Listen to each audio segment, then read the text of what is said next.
Alex McCord and Simon Van Kempen. They are the husband and wife duo from Bravo's Real Housewives of New York. Parts of their private lives, their habits, and their parenting skills were broadcast to millions of homes across America, and they were heavily scrutinized because of it. But they decided to push the critics to the side and write their own parenting book. The idea has raised some eyebrows, but what's on the pages could keep a lot of parents sane. Johan, what are you doing? He's playing with the... Oh, yeah. Sweetie pie, we can't turn the TV on right now. 3-year-olds know how to use every remote control in the house. He's learning quick, Dad. Well, millions of fans watched as Alex and Simon revealed the most intricate details of their lives on Bravo's Real Housewives of New York.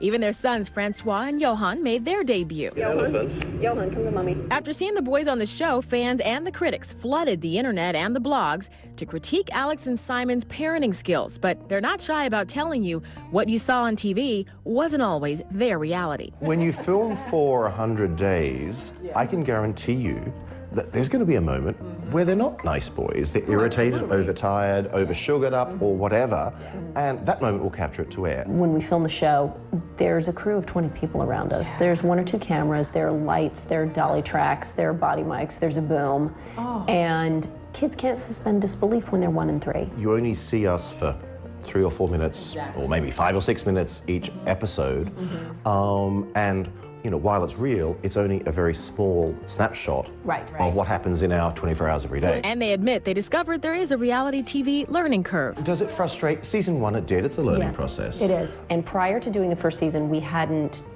watched reality TV at all. And when I say that we hadn't watched it at all, I mean we really hadn't watched it at all. This is a cliff, and we fell off it. Whatever you do, you're going to be criticized for. Yeah, that's so you may as well just try and keep it authentic. And they kept it authentic with us in our interview. They've been married for 9 years, but originally didn't even plan on getting married or having children afterwards. It took me 6 months to change your mind about marriage. We had prepared both of our moms. We said, don't expect grandchildren. We are just going to have our life together, and that's it. My, how things have changed. We are a family of 4. We can fit in a sedan.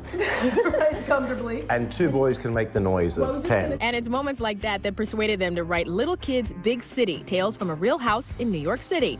But the idea raised some eyebrows among their co-stars. So Luann made much fun of, well, why are they writing a book about parenting?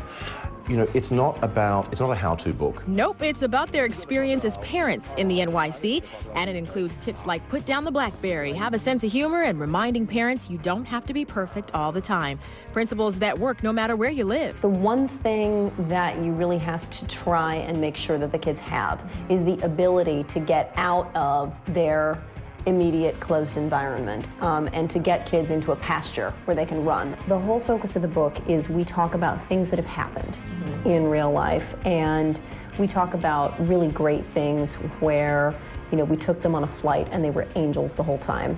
And we talk about moments where we wanted to set our hair on fire. And check out Simon on Fire getting a few digs in on the other housewives. Because we wrote this together. That's something that makes it different than a lot of the other books about parenting out there. All the other housewives books, we didn't have ghostwriters, did we? Or we don't share credits. Oh. Somebody's getting bold. He's getting feisty over here. Oh, and we love it. And their book is scheduled to be released in January. And coming up, I found out how well Alex and Simon really know each other.